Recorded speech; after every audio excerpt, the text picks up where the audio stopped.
Hello, I'm Valentina Isis, the goddess of astrology, and welcome to this episode of Love and Relationships for the sign of Pisces. Now, this works if you have your sun, moon, or ascendant in the sign of Pisces, or your Venus or Mars in the sign of Pisces. Now, what I'm going to be talking about in this video is what is the love that Pisces needs? What can you expect out of your relationship with your Pisces boyfriend or girlfriend? What is Pisces looking for in love, and what is it and how is it that they act in relationships? And of course, how is it that you can make your Pisces fall madly in love with you? So let's see, what can we be expecting out of love when it comes to the sign of Pisces?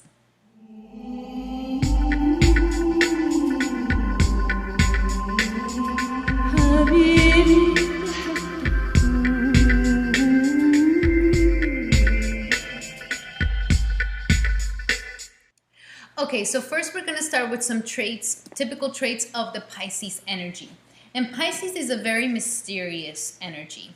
They're not very talkative. They don't like to be talking about their things and their stuff because they're very deep. They're a very, very deep energy. They're more about feeling intuitively everything, the waves. That's really where they really thrive, in feeling those mysterious undercurrents of things. They can sometimes feel things before you even knew that you were feeling those things. They are beautiful. They are beautiful. Well, the planet Venus, which is a planet of love and relationships and beauty, is exalted in the sign of Pisces. So these people come out to be very beautiful, very romantic, super, super romantic. These are the hopeless romantic people. They're subtle. They're elusive. They definitely have a tendency to be daydreaming 24/7, and they love to sleep. They love to sleep. They like all the energies that connects them to the higher source, that connects them to the ultimate consciousness. So sleeping is when you completely get rid of this physical illusion and you go into the all ever-ending energy. And they really love feeling those things. So sometimes they definitely have a weakness for substances. They do have a weakness for alcohol. They have a weakness for altering their minds. They love altering their minds because it makes them feel that I'm escaping this illusion of realism and these matter things, and I'm actually going to the source of it all. They're very passive, very, very passive. They love serenity. They love to be in peace. They love to just be relaxed and chill. They're super chill people. They're very changeable. Okay, so one day they want to be in a relationship, another day they don't know if they want to be in a relationship. One day they want to be with people, the other day they're like, I kind of want to be alone now.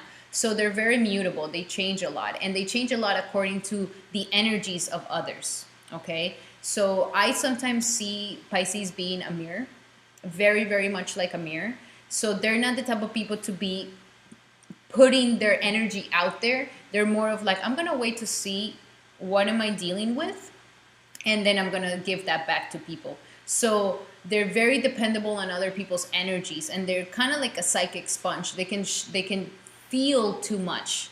They can feel a lot, and they just give right back that energy to the people that are giving it to them. So if you come to them like happy-go-lucky, they're always going to show you happy-go-lucky energy. But if you come to them kind of like anxious and kind of weird, then they're just going to give that energy right back at you, like of anxiety and weirdness. So they're just a very, very mutable, shape-shifting sign, almost like a mirror. Very adaptable. They're in love with love. They're in love with love and the idea of love. They're highly, highly romantic. They're the hopeless romantic. They're very gullible because of this situation, and devoted as well. Pisces really need a sort of devotion. This is when they really are at their highest vibrating energy, when they have a devotion to love, devotion to a religion, devotion to their family. They have to have a sense of devotion. Things can't just be because yes, because you're going to get money for it or something like that. No, they need to have a higher devoting energy into it, and that's when they really thrive. They're easily hurt. They're super sensitive. They're a water sign. They're super sensitive. They're easily hurt. They're not going to show it. You know, they're very good at hiding it. There's still an energy that hides. Their house is the house of the hidden things, the hidden enemies, the hidden situation, things that you can't see. So they're very good at hiding and showing that there's nothing going on, but they could be very easily hurt inside. They're very sentimental. They're very indirect. They're the passive aggressive sign. They're not necessarily somebody who's just going to be fully direct with you. They don't like to be completely exposed. They like things to be hidden, and sometimes they really, really love hidden things, like hiding from your parents and you're having sex or something like that, or having a secret affair. They like things like this. They like things that are hidden. They like it when it's a secret between you and me and nobody else knows about it. They really love that energy. They're intuitive. They're psychic. They really feel you. I've had interactions with Pisces where I could be feeling, I could be getting anxious and I don't even realize I'm anxious, and they kind of catch me before I even know that I'm anxious. They definitely are super intuitive and psychic. They're highly spiritually strength, so they have a big, strong spiritual energy. That's why devotion for these people is so good. They are dominated by the subconscious, and this is where they really love being, in the subconscious of things. That's why subconscious is hidden from you, and that's why they love sleeping, because then you tap into your subconscious. But they really love this realm of the subconscious. They feel like this is really what is the owner of all this physical world. They are receptive, very receptive. They are depressive. Because they feel so much, these people constantly have to have in a healing energy. They have to be healing themselves and purifying themselves of other people's energies, because they just pick up a lot of other people's energies. And sometimes if they can be psychically attacked very easily, or they can be attacked by psychic vampires a lot, where they walk into a room and they're fine, and then somebody is not having such a good of a day, and they start feeling their thoughts of the other person, and then they're like, are these my thoughts or their thoughts? And then they get kind of depressed. So they absorb too much energy that they have to constantly be just purifying themselves, and that's why they do very good alone. They like solitude. These are the people that don't mind solitude, that they actually thrive in solitude. They're like, hey, finally a time on my own. I'm not feeling a bunch of other energies around me, and let's see what I really think in my subconscious. So they really they can appreciate solitude. They isolate themselves a lot. They like isolating themselves out of situations. They're introverted for sure. They're all about the internal feeling of things and how they feel. They're unfocused. They definitely have an unfocused energy, because they are in this elusive energy constantly. So it's very hard for them to get focused, and they're just constantly changing. Their feelings are constantly changing. They're the second dual sign. The first dual sign is Gemini, but they have a duality of logic, duality of rationalism. But Pisces has a duality of emotion. So that's a little bit more intricate. They're kind of escapist. Like I said, they can easily go into drinking a lot, taking substances, because they just don't want to feel those ugly things, and they just want to go. Like Kurt Cobain. Kurt Cobain was a Pisces. So they definitely have a very strong energy for just escaping this ugly world, or escaping these ugly energies, and they can easily fall into escapism. Very artistic though. These people can tap into artistry. They can tap into the spiritualness of things. So they can be super artistic. They know how to grab from the world of the subconscious and create art. They're very, very good at this.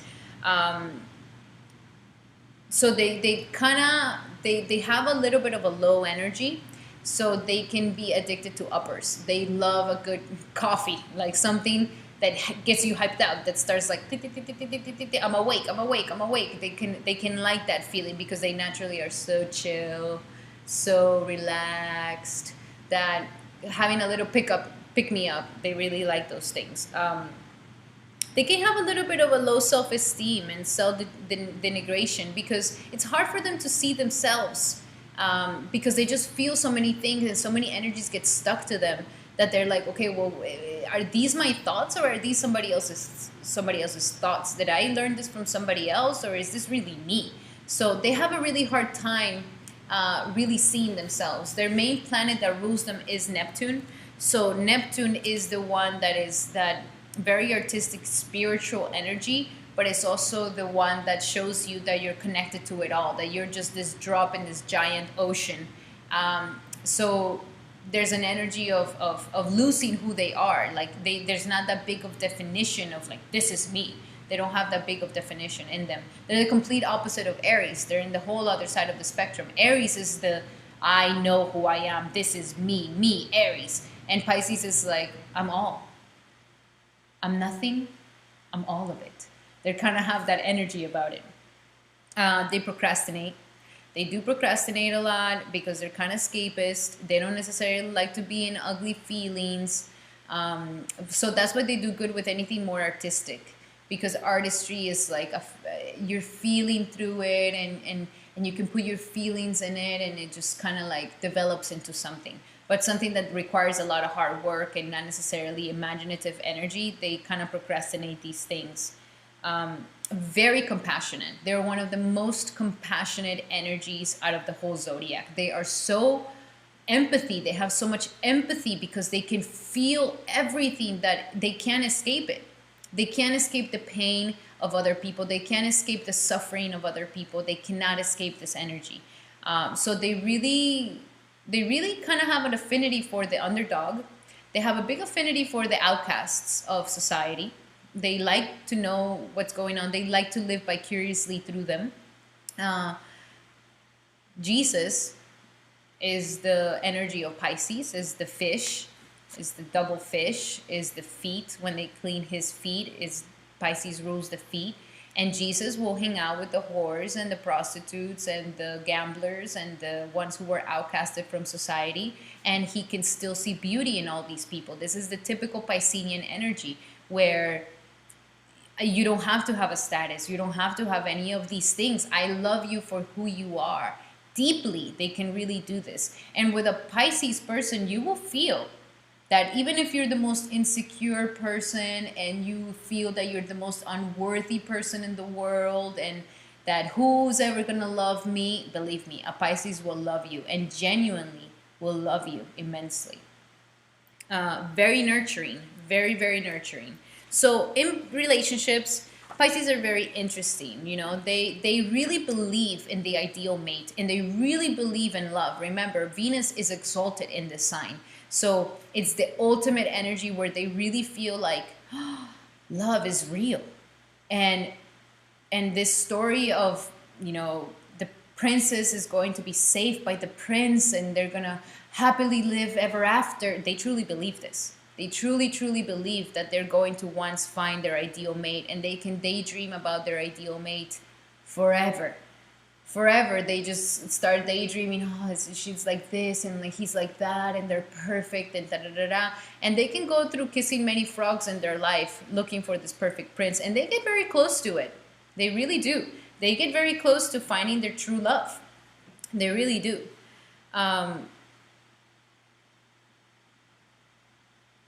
Because they really believe that love is going to be that lifetime relationship where they get protected from any complex demands of the self and the outside. That love is that energy that would immediately connect them to the source, where they can immediately feel that they can escape all of this. In your arms, I escape all of it. I escape the demands of the world. I escape the demands that they have on me. In your arms, when I'm with you, when I'm in love with you, this is all that it is. And this is really the energy that I want to live in. So they're very much about those things. They see it as like they can really be cushions against for their partner. They can be cushions against stress. So these people will do everything to accommodate everything so you don't feel any stress, so you don't feel any sort of negative energies. Like they will really, really accommodate everything around you so you feel just good and you feel just happy and you feel just joyful. They really try to protect their loved ones from any stress or from any anxieties. They really protect them and help them. This is really what they are. They're very self-sacrificing. These are the people that I will sacrifice my happiness just to see you smile. I will sacrifice my wishes to just see you smile. They're very, very self-sacrificing, and this is where the Pisces needs to know, okay, is this really a worth it sacrifice or not, or am I just sacrificing for the hell of it? So this is where they need to get a little bit of balance. They're a marvelous lover. They're amazing lovers. These people are romantic. These people are not afraid to write you that love poem, to dedicate you that song, to make a painting of you. They're not afraid of any of this. They are very, very romantic, especially the ones that haven't been tainted by, you know, because they can grow up and they can start getting like, I don't believe in this, but they really are hopeless romantic. They really are hopelessly romantic. The problem lies when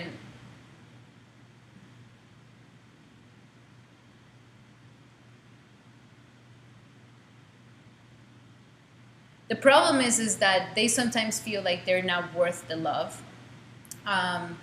They sometimes feel like they're not worth it, and it needs to, and they need to have a lot more self-knowledge and self-esteem.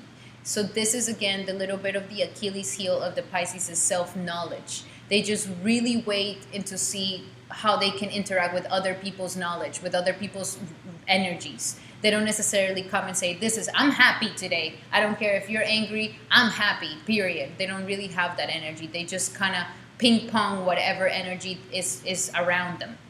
So they need to have a lot more self-knowledge in order for them to feel more self-confident in themselves and for their self-esteem to get better. They need to overcome the tendency to brew and be clingy and put all their eggs in one basket when it comes to a loved one. They need to overcome this tendency to do this, to brewing and to get very clingy with people, very dependent on people, and to put all your eggs in one basket with this person, especially if you're creating a sort of sacrifice. Because Pisces thrives on inequality. That's why they can love the outcast. That's why they can love the people who don't love themselves. That's why they can do all of this. So in thriving out of inequality, you need to be careful that you're not putting yourself in the lower half just because I want to see you happy, or I'm going to sacrifice my life so you can be happy. Like, no. Try to find a little bit more of a balance and try to protect yourself from so much self-sacrifices. The gift that Pisces have is that they're able to turn people into themselves. This is why they're so spiritual, and this is why they're so mirror-like, because they're able to help people really see themselves within themselves. That, oh, just so you know, you're throwing this energy at me, be responsible because I'm going to throw it right back at you. You see how ugly it feels? Look, here it is. So they really help people become self-aware of themselves. They just naturally have this gift of people recognizing themselves a little bit more and having a lot more self-consciousness with themselves. And they really like to please others. And because of this is when the self-sacrifice comes in. They really love to please the other person. They try to be the cushion of stress. They don't want they don't want their loved ones to go through any hardships like that. And sometimes this is the problem when they have that they don't know how to receive back, how to accept back, how to let themselves receive something in return. They're more of the giver and the giver and the giver, and they need to learn how to receive more and how to not over-sacrifice themselves. So your independence and your capabilities are hidden under your vulnerabilities. So these are people that are very vulnerable. They're emotional. They're sensitive. So their independence and their capabilities of thriving on their own and finding out their self-knowledge lies under their vulnerabilities.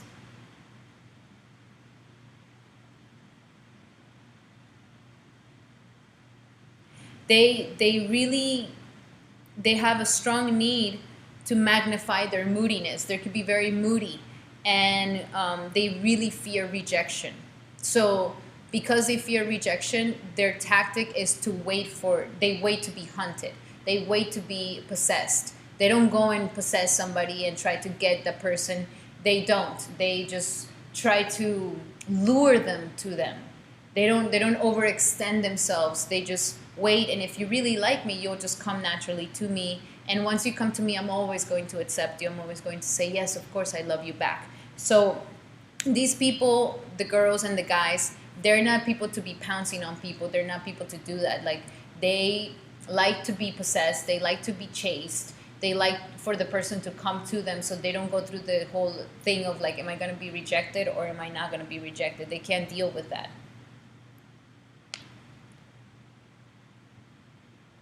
So yeah, they love to be pursued. They love to be possessed. These are qualities that they like. They don't necessarily like to put their like impose their energies onto others. Friends, they need friends who teach them how to take risk. They need friends that push them and protects them at the same time. This is really what they're looking for in friendships and in their relationships, that they have somebody that is trying to help them get out of their comfort zone and, you know, go beyond their limits, but at the same time that can make them feel protected as they're doing it. They're very seductive, and they really know how to get the man that they want without being aggressive or without being too straightforward. But they know how to seduce in an intuitive, subconscious way. They really know how to seduce a person in these ways. And once they get to their 30s and 40s and older energy and more of a mature energy, they kind of go into this crisis of that they realize that they've been playing all these roles that society has told them, that they have been playing whatever role their mate wants them to play, and this could be the mother, the wife, the muse, the whore, the whatever, and whatever their mom even or their father even told them how to be. Like, this is the role you're supposed to play as a woman. This is the role that you're supposed to play as a man. By their 30s and 40s, they realize, like, I've been playing all these roles, trying to satisfy everybody, but I don't really know what role I truly want to play. I don't really know what I truly want. So that's why the self-knowledge is so crucial to them. For them to discover what are their fantasies, because they could be just pleasing everybody else's fantasies, pleasing everybody else's needs in love, pleasing everybody else's, self-sacrificing their own needs. So this is where the Pisces after 30s and 40s, it starts getting kind of like into a crisis of like, but what the hell do I want really? What are my fantasies? You know, when am I going to get my satisfaction? When is somebody going to come and give me what I want? So very important, very, very important that you do try to define who you are. Not by other people's standards, not by what your boyfriend wants or your girlfriend wants, but who is it that you are? And make this very clear so it's not an elusive energy. So it's not like, oh, whatever comes and whoever person's energies comes in, then I just transform into those energies. No. That you can have your own persona, so later on in your life you're not having these confusions and these crises. But nonetheless, this is one of the most romantic signs. This is one of the most giving, romantic, self-sacrificing energies. They will love you no matter what. These people can love all your imperfections, can love all the things that you have with. It doesn't even matter. They can have a perfect ideal of what a person should look like, but they're more about what the person should feel, like what it should feel like. This is really what they're looking for. And at the end of their life, they truly get very close to their ideal mate. They truly get very close to making this dream come true. So you're dealing with somebody who's very artistic, very loving, very sensitive, and very giving. So as long as you are a person that is more responsible of your energies and you realize that this is just a mirror and you're not expecting them to kind of pick you up and, you know, make you feel better, they're not these people. They're these people that whatever energy you throw at them, they're going to give it right back at you. So it makes you be more self-conscious of your own self to see what energies you're putting into the relationship. But if you bring happiness, these people will always bring happiness into the relationship. All right? All right, guys, I really hope this was of help to you, for you to understand the way that you love a lot better, and for you to understand your Pisces mate in a better way, so you can see what needs do you need and what's a good, healthy approach to a relationship with them. All right, guys, and remember, this is just a general reading. If you want to have a more detailed reading about your love life, your future love, how is it that you love, your compatibility with your mate, you can always make a consultation with me in the link here below for a love reading. All right, guys? Alrighty. I'll be seeing you next time for the next episode, guys.